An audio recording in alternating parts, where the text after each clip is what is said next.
Gracias por estar hoy aquí. Dios es bueno, Dios es fiel. Y sobre eso,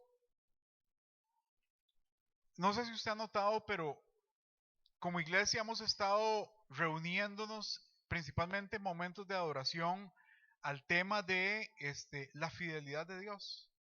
Hemos estado hablando mucho sobre la fidelidad de Dios, hemos cantado, hemos adorado y hay una temática que resalta la fidelidad de Dios. Y ha sido momentos que en lo particular, en lo personal, yo los he abrazado y los he hecho propios míos, porque yo personalmente siento que es así. Siento que Dios está manifestando una fidelidad y está siendo fiel con nosotros.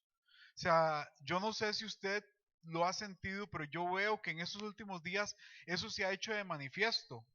Dios y su fidelidad se están manifestando. Hay una manifestación viva, real de la fidelidad de Dios. Pero conforme eso pasaba, yo me preguntaba y decía, bueno, cantamos por ejemplo que tu fidelidad me va a perseguir o me va a alcanzar, me está persiguiendo. Y ahorita cantábamos una que decía, nada detendrá tu fidelidad. Y cantamos sobre esos atributos de la fidelidad de Dios, pero en un momento yo me detuve y yo decía, ¿qué es la fidelidad de Dios? ¿Qué es?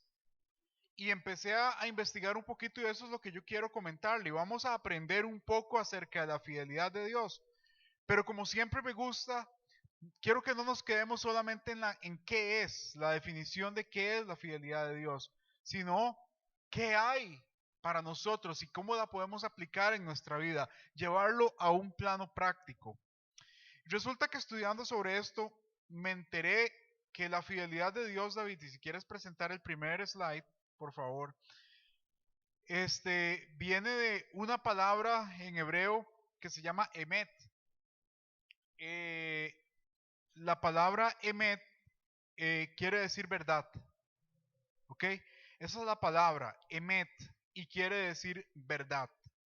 Entonces, si usted se pone, y ya haciendo un poquito nada más de temas de lenguaje, a pensar en qué es la fidelidad de Dios y por qué tiene que ver con verdad. Bueno, si usted lo piensa desde una perspectiva meramente de definición, el que haya fidelidad, la palabra fidelidad, es que usted va a cumplir lo que usted dijo. O sea, la fidelidad es una característica que hace ver que usted va a cumplir lo que usted dice. O sea, básicamente que lo que usted dijo es verdad. O sea, lo que usted está diciendo es verdad. Pero, ¿qué es la verdad? Y ahí quiero que entremos porque quiero hacer una diferencia entre lo que muchos de nosotros hemos aprendido de qué es la verdad desde una concepción griega a qué es la verdad desde una concepción hebrea, que es hacia donde la palabra nos tiene que llevar. La, y voy a ir un poco despacio quiero hacer esa diferencia, porque nosotros entendemos qué es la verdad. Si yo a usted le digo, ¿qué es verdad? Usted me va a decir, la verdad es esto y esto y esto. Y vamos a compararlo contra la otra verdad, que también es verdad. Y yo sé que está bien verdaderamente enredado, pero vamos a desenmarañar en verdad esta verdad. ¿De qué se trata la verdad occidental y la verdad griega? Ok, tiene que ver, ojo con esto, con dos elementos, nuestra mente y lo que está pasando en el mundo. Lo que nosotros pensamos lo expresamos a través del lenguaje, lo expresamos a través de nuestra voz, ¿ok? Entonces, estas dos partes las vamos a pensar como algo muy unido, nuestro pensamiento y nuestra palabra. Lo que nosotros pensamos, lo que nosotros decimos, ¿ok? Y va a ser comparado contra algo estático que está en el mundo. Le voy a dar un ejemplo. Yo puedo pensar y tenemos aquí una planta. Y yo a usted le digo, esta planta es verde. ¿Y es falso o es verdadero? Verdadero. La planta es verde. Ok, para hacer esa afirmación yo primero la tuve que pensar, verla y decir, mira, si es verde, la expresé y la comparé contra algo en el mundo, algo físico que estaba aquí. La planta ya estaba aquí. Yo dije, la planta es verde. Y usted, al igual que yo, ojo con esto porque eso es importante, yo la vi verde. Y usted que está ahí también la volvió a ver y usted dijo, mira, sí, la planta es verde. Tal vez usted no lo expresó, pero lo pensó, lo comparó y usted dijo, es cierto. Así como yo también le puedo decir, en este momento aquí en el altar hay 3 plantas. Y usted está viendo y usted dice, no, hay 2 plantas. Aquí está una planta, bueno, a no ser que me pusieran otra y no me diera cuenta, no, hay 2 plantas. Tenemos una planta por acá y una planta por acá. Entonces, ojo con esto, usted las vio, las contó mentalmente, dijo una planta, 2 plantas. Yo lo dije, está bien, lo vi, lo pensé y lo dije. Hay 2 plantas y dije que habían 3 plantas, lo cual era falso, era una proposición falsa, porque en realidad son 2. ¿Ok? Entonces, la verdad desde una perspectiva griega tiene que ver con la comparación del pensamiento y lo que está en el mundo. Yo a usted le puedo decir, está nevando, y usted se fija por la ventana y primero aquí en Costa Rica no cae nieve, entonces estamos fritos. Pero tal vez le pueda decir está lloviendo y digamos que si está lloviendo, usted dice sí está lloviendo o no está lloviendo. ¿Okay? Entonces, el concepto es una comparación estática, una comparación fija, una comparación detenida de algo que yo tengo en mi mente contra algo que está físicamente en el mundo o contra una situación. ¿Okay? Esa es la concepción de la verdad de que el pensamiento griego o occidental lo tiene. Lo mencionan como aletheia. Ese es el nombre que se le da a esa concepción de la verdad. Pero quiero que hagamos entonces una comparación sobre qué es la descripción o qué es la concepción hebraica de la verdad. Que ojo con esto, usted y yo la hemos escuchado en algún momento, pero es un poco diferente. La concepción hebraica de la verdad no niega la importancia de la correspondencia, pero parece que tiene un enfoque diferente. ¿Qué es la correspondencia? Eso que acabo de hacer, algo que pienso corresponde con algo que está aquí. Es simplemente como para dar el ejemplo de qué es correspondencia. La concepción o la mente hebrea se centraba un poquito más en la dinámica, no era algo tan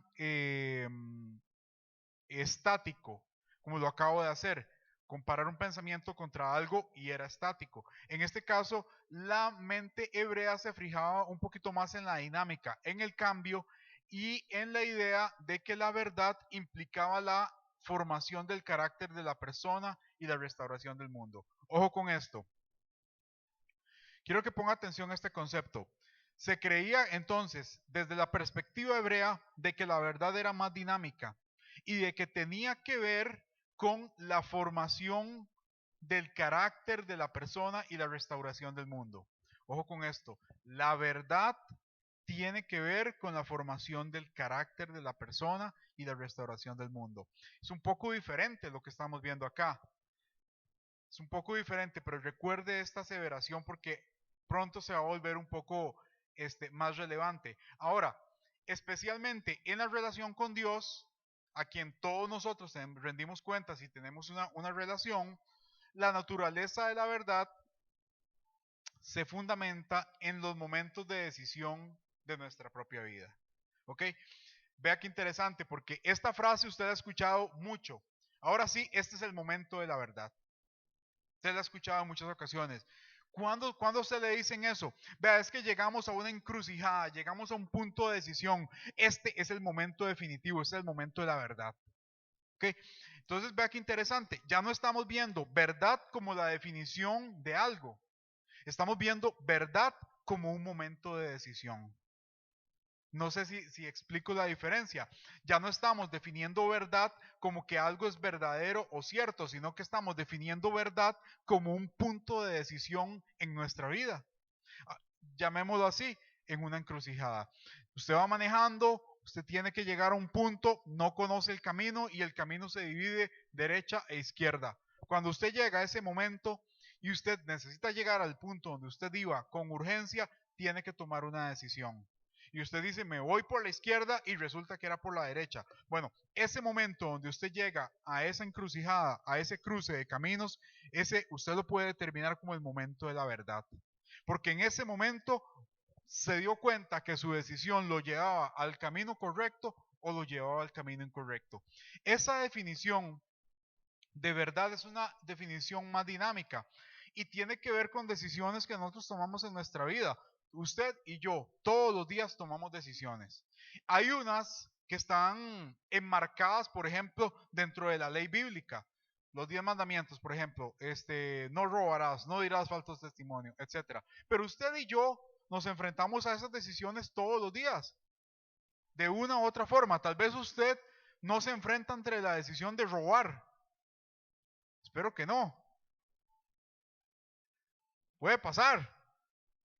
¿Por qué me hace esa cara, Víctor? No me ponga a pensar. Pastor Víctor. No, mentiras, nada que ver. El tema es, usted y yo nos enfrentamos potencialmente hacia esas decisiones. Son decisiones morales, son decisiones enmarcadas en la ley, son decisiones de instrucciones de la Biblia que nos da y se vuelven pequeños momentos de la verdad. Entonces, ¿qué pasa? Que la verdad desde esa perspectiva es momentos de decisión que tienen que ver con la formación del carácter de nosotros como seres humanos. ¿Ok? Esas son las dos diferencias. Quería primero empezar por ahí porque se vuelven relevantes un poquito más adelante. Y recuerde esta frase, la verdad implicaba la formación del carácter de la persona. La verdad implicaba, la verdad, la verdad, la verdad. Y estamos detrás de qué es la verdad. Ahora, dentro de lo que es la tradición hebrea, hay un concepto que se llama el sello de la verdad. Y se lo voy a mencionar porque me parece relevante para la parte final. No es el centro de lo que queremos revisar hoy, pero sí es complementa muy interesante. Y es que dice que el sello de la verdad, y esto es mera tradición judía o hebrea, dice que las tres palabras que concluyen el relato de la creación, que se encuentran en Génesis 2:3, Bara Elohim la Azot, dice que si usted toma las letras de esas tres palabras, forman la palabra emet, o sea, la palabra verdad. Entonces, dice que Dios creó o hizo su creación, creó la realidad para hacer lo que ha llegado a ser interpretado por los sabios como nuestra responsabilidad. O sea, nosotros desde la posición de hijos de Dios tenemos la responsabilidad de hacer, de continuar la creación, o sea, de continuar el legado de lo que Dios hizo. La verdad se trata de hacer, no de ser. Ok, desenmarañando un poquito esto, quiere decir que usted y yo somos hijos de Dios, somos creación de Dios, pero también tenemos una posición diferente con respecto a las demás partes de la creación, porque tenemos un mandato, tenemos la posibilidad, la potestad de seguir haciendo lo que hace Dios. O sea, y al hacer eso, quiere decir que tenemos el poder y la potestad de crear. Usted y yo tenemos la posibilidad de crear, tenemos la palabra creativa, tenemos la posibilidad de seguir haciendo. Tal vez no en la dimensión de lo que hizo Dios en ese momento de la creación del mundo como tal, sino que usted y yo tenemos el poder de la palabra creativa, tenemos el poder de hacer muchas cosas, pero no podemos quedarnos solamente en el ser, sino que debemos de ejecutar esa posición, que eso nos lleva al hacer. No es solamente quedarnos en el ser, sino en el hacer. Ahora, esto tiene que ver en el sentido de nuestra vida diaria. ¿Ok? Sí tenemos que ser, pero tenemos que hacer, tenemos que movernos, tenemos que caminar en el destino profético que Dios nos dio a nosotros. Y esto tiene que ver en cómo estamos viviendo, en qué estamos haciendo. Ok, día a día usted y yo tomamos decisiones como lo estamos viendo. Sí, esos son momentos de la verdad, pero esos momentos de la verdad nos tienen que llevar a una vida definitiva e inmersa totalmente en Dios. ¿Qué quiere decir esto? Que usted y yo no podemos vivir nuestra vida aislada de la dirección y el propósito que Dios tiene para nosotros. O sea, día a día, usted y yo tenemos que caminar dentro de la verdad. No solamente en la verdad, sino inmersos en la verdad. Y tenemos que existir dentro de la verdad con pasión, con, ¿cómo se lo digo? O sea, voy a tratar de así hacerlo a lo tico. Usted y yo sabemos que vivimos en la verdad. Y yo quiero que usted vaya tomando pistas de por qué le insisto tanto en esto. Porque yo sé que este concepto usted y yo lo hemos visto muchas veces. O sea, si yo le hablo de la verdad, ¿quién es la verdad? Cristo. Él es la verdad. Por eso me llama mucho la atención porque cuando hablamos de la fidelidad, inmediatamente el camino lleva directamente a Cristo. Y sí, la fidelidad es un atributo de Dios, pero se manifiesta a través de la verdad y se manifiesta a través de Cristo.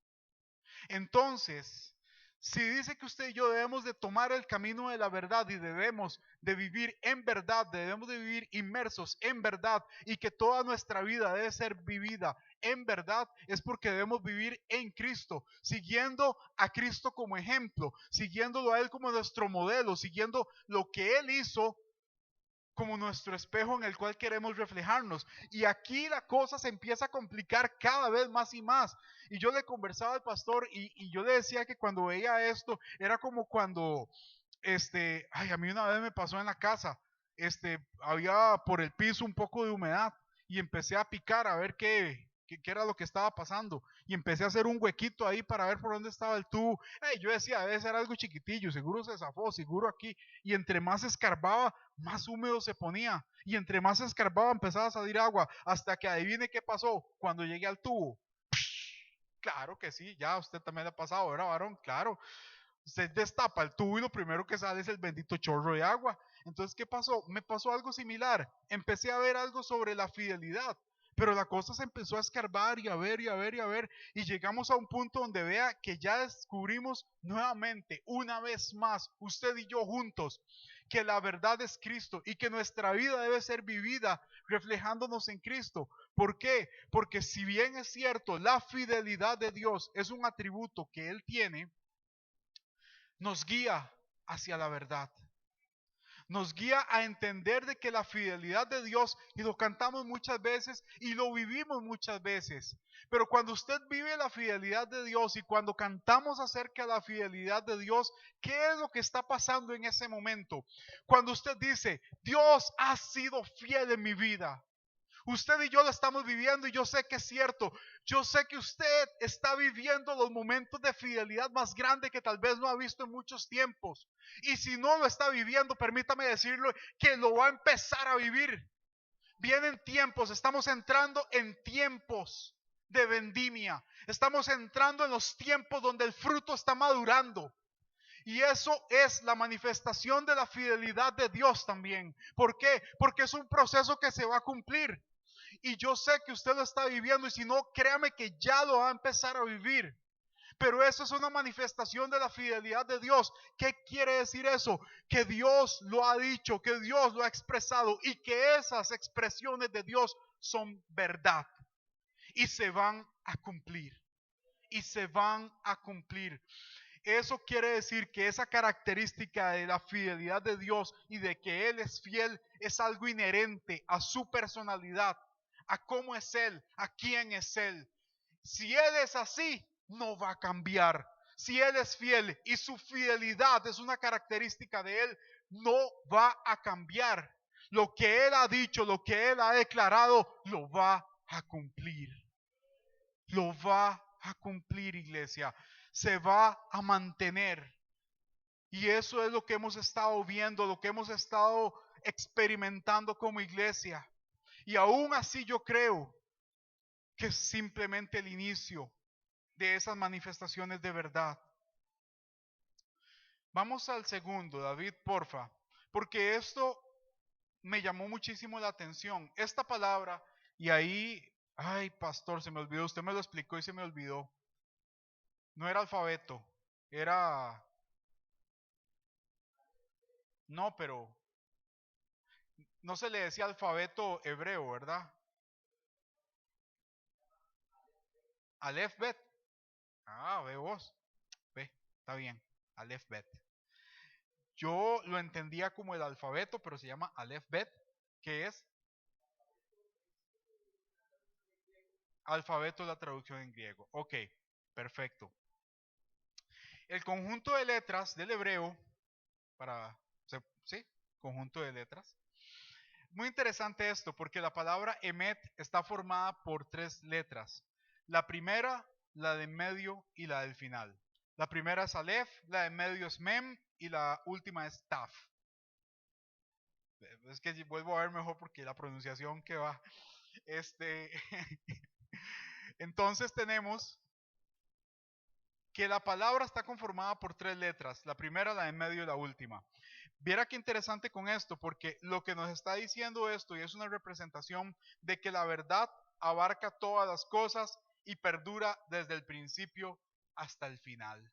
Es una representación de que la verdad va desde el principio hasta el final e incluye todas las cosas. Y esto, este, está en la Biblia, me llama mucha atención porque dice, yo soy, y había la traducción griega también, habla de yo soy el alfa y el omega, el principio y el fin, ¿ok? Lo podemos leer entonces, si lo vemos desde esta perspectiva, yo soy el Aleph y el Taf, el principio y el fin, e incluyo todo. Él es la verdad y la verdad abarca desde el principio hasta el final y lo incluye absolutamente todo. Entonces, eso es súper importante el entender esto, que Cristo es la verdad. Cristo es la verdad y lo abarca todo, desde el principio hasta el final. Pero en esta palabra que estamos viendo ahí, algo que se vuelve muy relevante es que si eliminamos la letra Aleph de la palabra, nos quedamos con la palabra Met. Y esa palabra quiere decir muerto, que es lo opuesto a la vida. La letra Aleph es la letra inefable que representa la unidad y la gloria preeminente de Dios. Por lo tanto, si intentamos ignorar o suprimir a Dios de nuestra comprensión de la verdad, terminaremos en muerte. ¿Ok? Creo que esto es lo que pasa a través, o lo que ha pasado a través del tiempo en muchas de las filosofías humanas, en mucha de la construcción de la verdad desde una perspectiva humana. La humanidad ha intentado establecer creencias de qué es verdad, quitando a Dios de por medio. Cuando quitamos a Dios de por medio, en lugar de entender la verdad que es Cristo, lo que vamos a encontrar es muerte. Si quitamos a Dios de esa ecuación, en lugar de entender vida, en lugar de creer en Cristo, lo que vamos a encontrar es muerte. Esto lo que quiere decir es que no podemos conocer el significado de la vida separados de la persona de Cristo. Tenemos que es vital y no puede estar ahí. Ahora, la palabra emet viene de un verbo que se llama amán, que significa sostener o afirmar. Y ojo con esto, porque antes de llegar a la última imagen, David, esta parte a mí me llamó mucho la atención, sinceramente, porque se encaja un poquito más con lo que usted y yo entendemos como fidelidad. Y si bien es cierto, fidelidad es esa característica de que lo que usted dice se va a cumplir, lo que usted dice es verdadero. Una persona fiel es una persona que está diciendo que es algo verdadero y lo que él dice esa persona se va a cumplir. Es una característica de Dios, pero viene de un verbo que es amán, que significa sostener o afirmar. Sostengo algo, lo afirmo. Y dice que expresa la imagen. Si quieres me pones esta imagen, David, porque esta imagen me llamó mucho la atención. Esta es la expresión de amán. Bueno, los brazos me quedaron debiendo, pero dice que es unos brazos fuertes de un padre que sostienen al bebé indefenso. Esa es la representación visual del verbo amán, de donde sale la palabra emet. Quiere decir sostener o afirmar, pero no es sostener cualquier cosa. Es un padre con brazos fuertes que sostiene en sus brazos a un bebé indefenso. La verdad está en la relación activa. Ojo con esto. En la relación activa con el que se supone que lo conoce y que lleva la carga. Por así decirlo, el fundamento de la propia existencia de la creación. Ok, la verdad está en la relación activa. Esto que vemos ahí es una relación del Padre con su Hijo. Esa fidelidad de Dios, yo no sé usted, pero a veces es tan difícil de expresar. Usted y yo sabemos que es fidelidad y usted y yo hemos sentido la fidelidad de Dios en muchas cosas. Usted ha estado esperando algo. Usted le ha clamado a Dios por algo. Pasa el tiempo y viene Dios y hay un cumplimiento de eso que usted ha estado pidiendo. Y usted, ahí es donde usted expresa esa la fidelidad de Dios. Pero yo también le quiero decir que a veces la fidelidad de Dios se manifiesta de formas diferentes. Tal vez eso que usted ha estado pidiendo y ay Dios, tal vez eso que le voy a contar se vuelva muy personal. Tal vez me pase solo a mí. Tal vez no. Tal vez usted lo ha sentido y no lo ha podido expresar de esta forma. O tal vez yo le voy a contar algo muy personal en este momento. Pero a veces no es necesario el que usted reciba algo en su mano. A veces no es necesario el que usted reciba algo físico. A veces no es necesario tener una respuesta a una petición. A veces en esos momentos de adoración, acabamos de pasar por un momento de adoración íntimo. Acabamos de pasar en esos momentos donde la manifestación de la gloria de Dios se da sin necesidad de que venga nada a cambio. No sé si me explico. Usted tal vez no necesita nada de Dios. No hay una respuesta. No estabas buscando sus manos. Hay una adoración íntima y en ese momento lo que usted empieza a sentir es el abrazo del Padre. Es el amor de Dios manifestándose en su vida. Nada más. No viene la respuesta a ese clamor que ha tenido durante tiempos. No vienen lágrimas, no viene nada. Simple y sencillamente es una sensación en el fondo de su corazón, sintiendo que el Padre te sostiene. Nada más. Es esta imagen volviéndose viva. Nada más.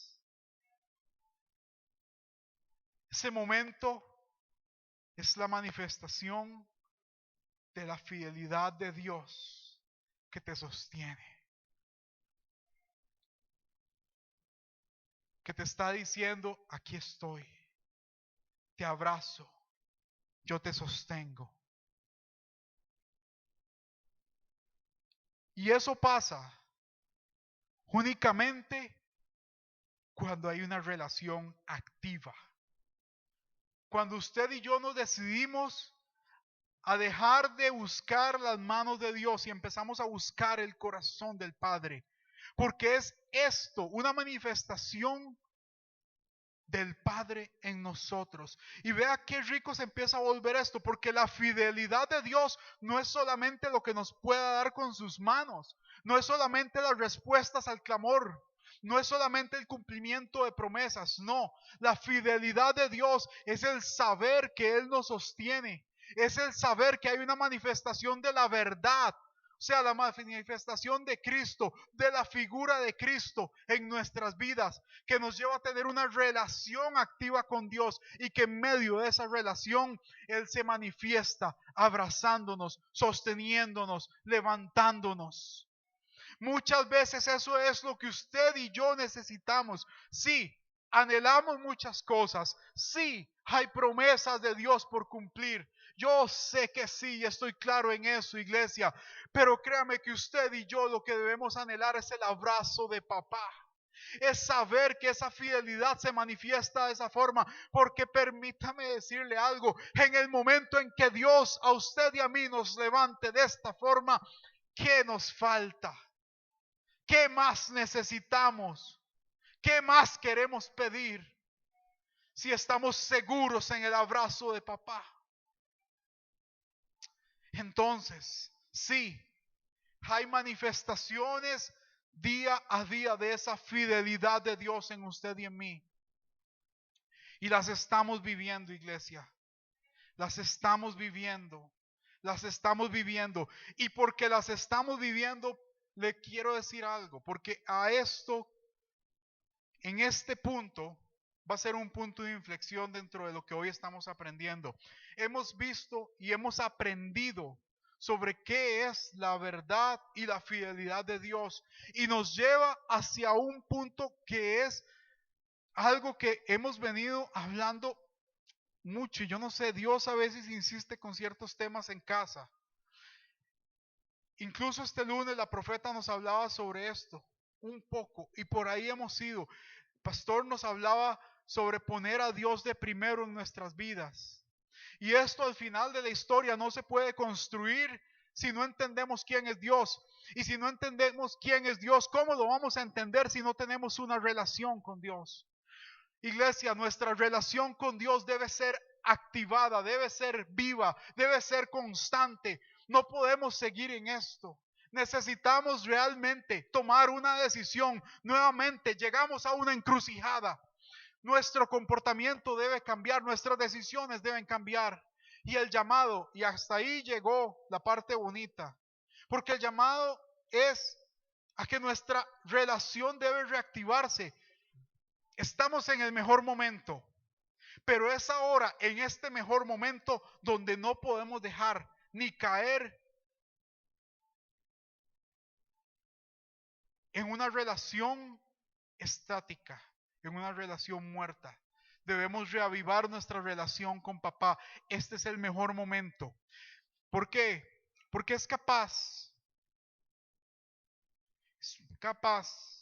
que por estar viendo las cosas que no tenemos que ver, por estar centrando nuestra mirada en las bendiciones de Dios, nos empecemos a olvidar de Él.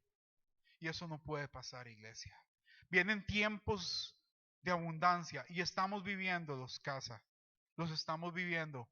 Pero ojo con esto, que esas cosas no nublen tu mirada, que esas cosas no nublen nuestra mirada, porque Dios es un Dios que también es celoso, y su fidelidad muchas veces se manifiesta de formas en las que Él,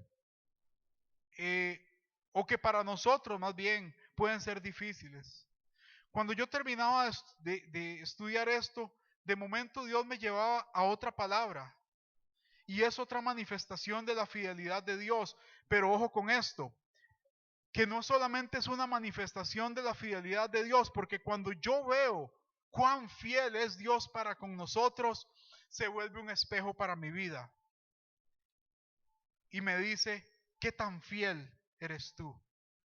¿O qué tan infiel eres tú? Porque yo le puedo hablar a usted de la manifestación de la fidelidad de Dios como un padre que abraza a su hijo. Pero podemos llevar esto también a ejemplos vivos entre usted y yo. ¿Qué tan fieles somos nosotros para con Dios? Y esa pregunta empezó a resonar en mi vida. ¿Qué tan fieles somos? Y Dios me llevaba a un libro, y este libro usted lo puede leer en su casa. Y le comento, o sea, si usted piensa que la Biblia es un libro romántico y muchas veces sencillo de leer, no lo es. A veces contiene palabras que te confrontan, palabras muy fuertes y comparaciones y ejemplos que pueden herir sensibilidades. Pero son cosas que me llaman la atención, que fueron escritas hace miles de años. No nos conocían a nosotros. Así que cualquier similitud es mera coincidencia. O tal vez no. O tal vez es el producto de que Dios nos conocía y de que la inspiración de la palabra se hizo porque necesitaba hoy, miles de años después, sanar algo en nuestra vida, en nuestro corazón, para que caminemos de acuerdo al corazón de Dios. Y la historia que le comento es una historia durísima.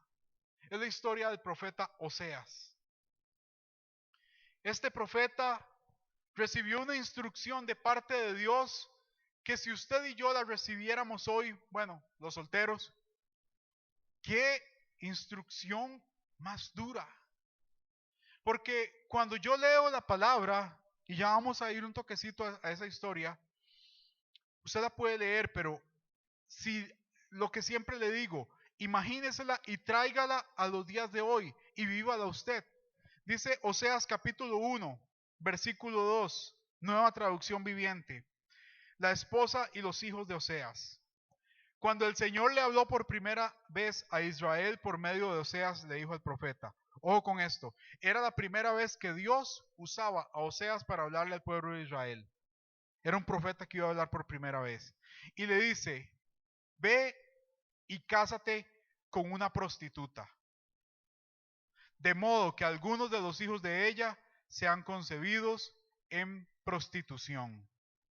Esto ilustrará cómo Israel se ha comportado como una prostituta al volverse en contra del Señor y al rendir culto a otros dioses. Ok, esta petición de Dios para con Oseas, si usted la trae hoy y la pensamos, qué petición más fuerte, qué petición más difícil, qué petición más, no sé, o sea, ve y cásate con una prostituta, pero no se lo dijo a cualquier fulano, se lo dijo un hombre de Dios, se lo dijo un profeta.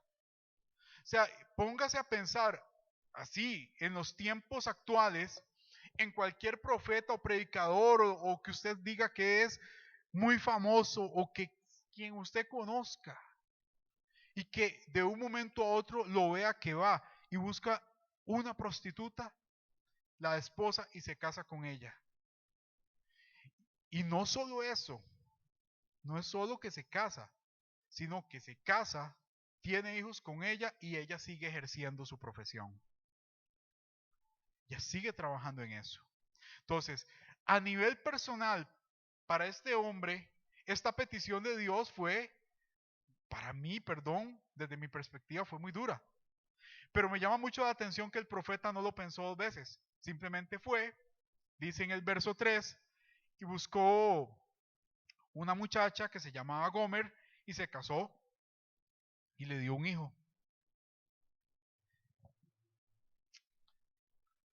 La historia continúa y es una ilustración y no voy a entrar en el detalle de la explicación del verso, pero sí lo invito. Es muy pequeño el libro, es muy pequeño. Usted en un ratito, créame que usted lo lee, lo repasa, se le para el pelo, se le vuelve a bajar, se le vuelve a parar, porque es una historia que da unos giros fuertísimos y el lenguaje es muy, muy, muy fuerte. Vamos al capítulo 2, al verso 5, porque sí quiero resaltar unas cosas. En este caso, Dios hablando de Israel. Dios le dice, su madre, está hablando de ella, o de Israel en este caso, su madre es una prostituta descarada y quedó embarazada de una manera vergonzosa. Dijo, iré tras otros amantes y me venderé a cambio de comida y agua, a cambio de ropa, de lana y lino, también a cambio de aceite de oliva y bebidas.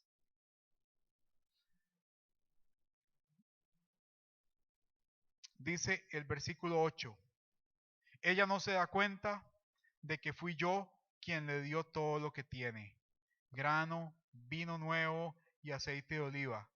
Hasta le di plata y oro, pero ella le ofreció todos mis regalos a Baal.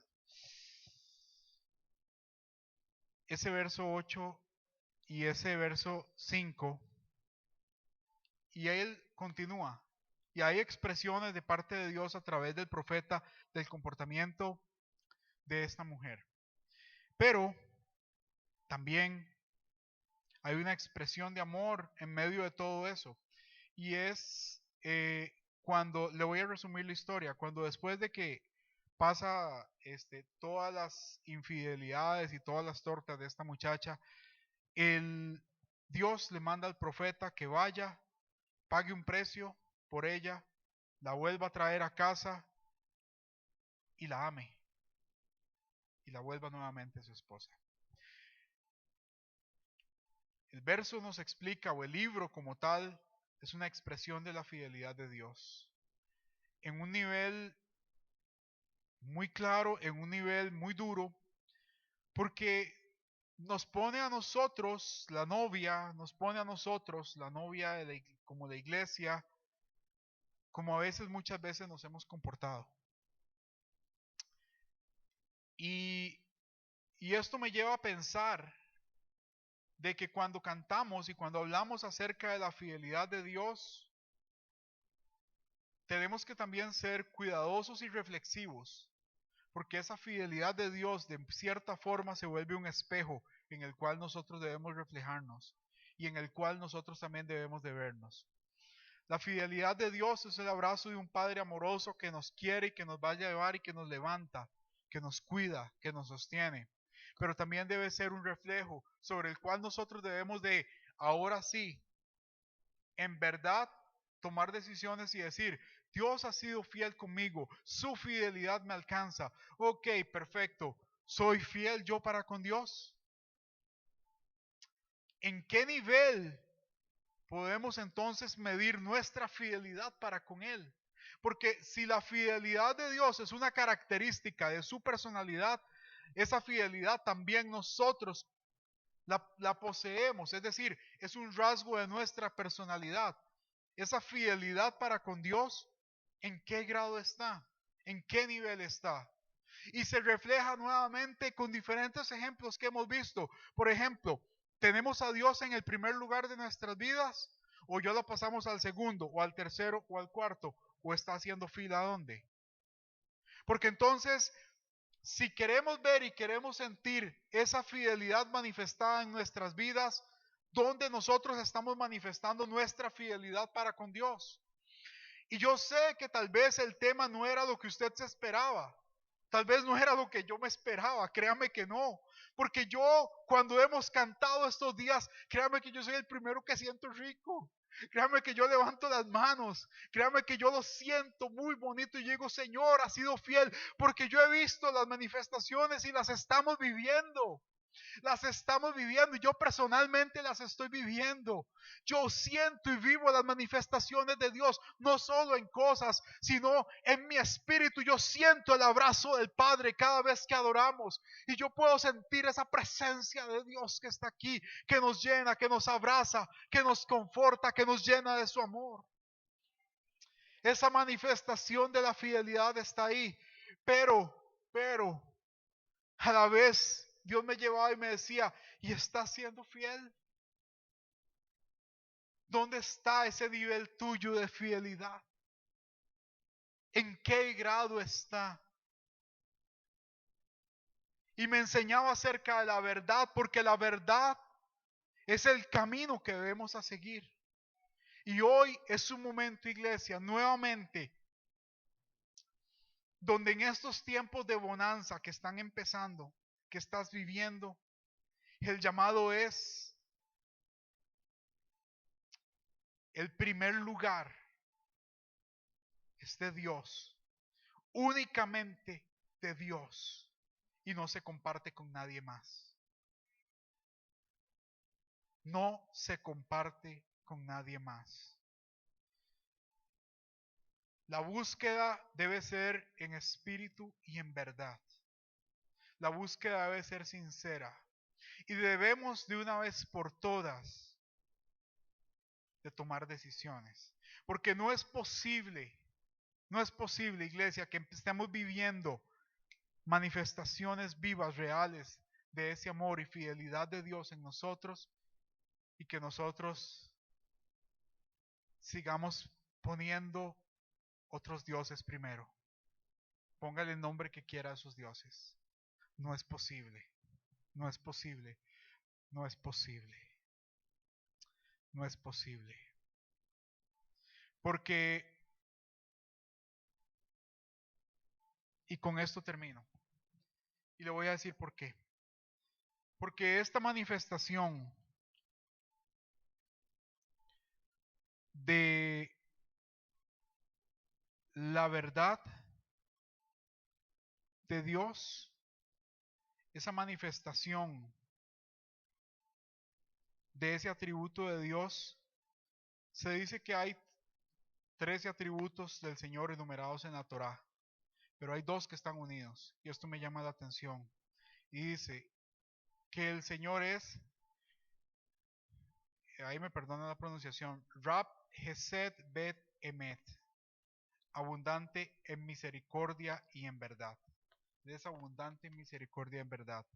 Pero también hay otra expresión que dice que a él se le conoce como Dayin Hahemet, o sea, el juez justo. Esa verdad de Dios se expresa así en fidelidad, pero también se expresa en justicia. Ese es el resumen. Quiere decir que Dios es fiel, pero también es un Dios justo.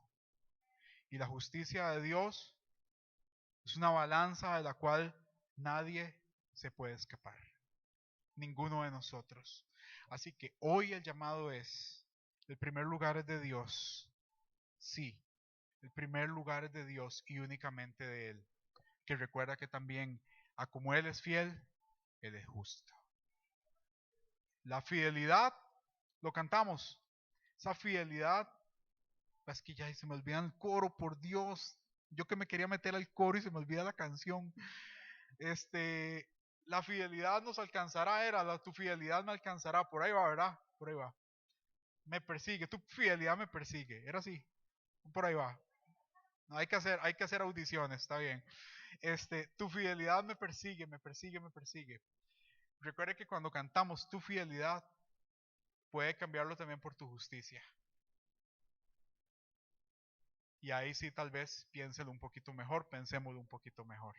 Porque todos queremos que nos alcance la fidelidad, pero no sé si estamos dispuestos a querer que nos alcance esa justicia. Y si queremos que nos alcance la justicia es porque estamos preparados. Y es porque entonces estamos haciendo las cosas bien. Hacia ahí es donde tenemos que llegar. Y si hacemos las cosas bien, ¿sabe por qué es? Porque tenemos una relación activa. Porque así como papá nos levanta sus brazos, así también nosotros lo abrazamos a él. Todo nos lleva al punto que nuestra relación con Dios debe ser reavivada, búsqueda intensa. Iglesia, este es el momento de redoblar esfuerzos. Quiero terminar con esto. Estamos viviendo tiempos donde esa bondad y esa fidelidad nos alcanza, pero donde nosotros también debemos de vivir esa verdad, ejerciendo la manifestación de esa identidad que Dios nos ha dado. Es tiempo de empezar a ejercer esa autoridad profética, esa identidad profética que Dios ha puesto en nosotros. Si usted está teniendo, al igual que yo, momentos de insomnio en la madrugada, deje de pelear con la cobija. Levantémonos, porque yo creo que es Dios que nos está levantando. Esa búsqueda de Dios en momentos de intimidad debe ser cultivada hoy más que nunca. Si es en la madrugada, dejémonos de cosas, que la cobija quede por allá y empecemos realmente a buscarlo, porque es Dios probablemente que te está llamando. Es momento donde nuestra boca debe ser la boca de Dios y no la boca del enemigo. Empecemos a hablar vida, declaremos palabra, comamos palabra, estudiemos palabra y declaremos palabra. Viene el momento, este es un momento muy específico, iglesia, donde nuestra vida debe estar activa, donde debemos ser una manifestación del espíritu profético de Dios. Ya, este es el momento. Pero para eso debemos primero darle la prioridad a Dios. Debemos buscarlo, darle ese lugar que Él se merece. Ahí donde usted está, cierre sus ojos. Padre Santo, te damos gracias porque tu palabra se revela una vez más de formas inesperadas a nuestra vida. Y te doy gracias porque, sí, Señor, tu fidelidad está activa y eres fiel y lo entiendo, Señor. Y te agradezco por esa fidelidad. Porque tu manifestación, Señor, nos persigue, nos alcanza y nada la estorba, Señor. Yo sé que es así. Gracias por eso, Señor. Pero también gracias, Señor, porque una vez más nos enseñas que la fidelidad es un camino de dos vías. Que así como tú eres fiel con nosotros, también quieres que seamos fieles contigo. Hoy, que nuestra vida, Señor, se vuelva hacia ti. Que hoy nuestra vida se vuelva, Señor, en la búsqueda de la verdad, en el camino de la verdad. Padre, para serte fiel cada día más, Señor. Hoy cortamos, Señor, toda idolatría en nuestra vida, Padre Santo. Todo aquello que nos distrae, Señor, de tenerte a ti en el primer lugar, Padre. Hoy lo cortamos, Señor. Y entendemos, Señor, que eres tú, Padre Santo, quien nos ha dado todo, Padre. El gozo, la salud, la vida. Eres tú, Señor.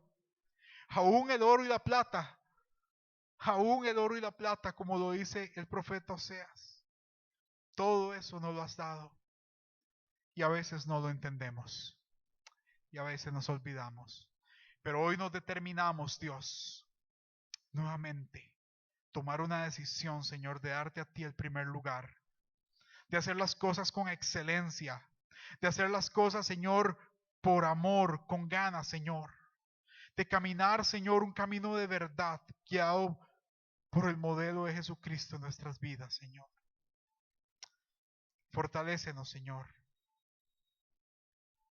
en esta decisión, Padre. Te adoramos, Señor. Te bendecimos y te damos gracias. Gracias, Señor, por esa fidelidad. Gracias, Señor, porque nos sostienes con brazos de amor. En el nombre de Jesús. Amén y amén.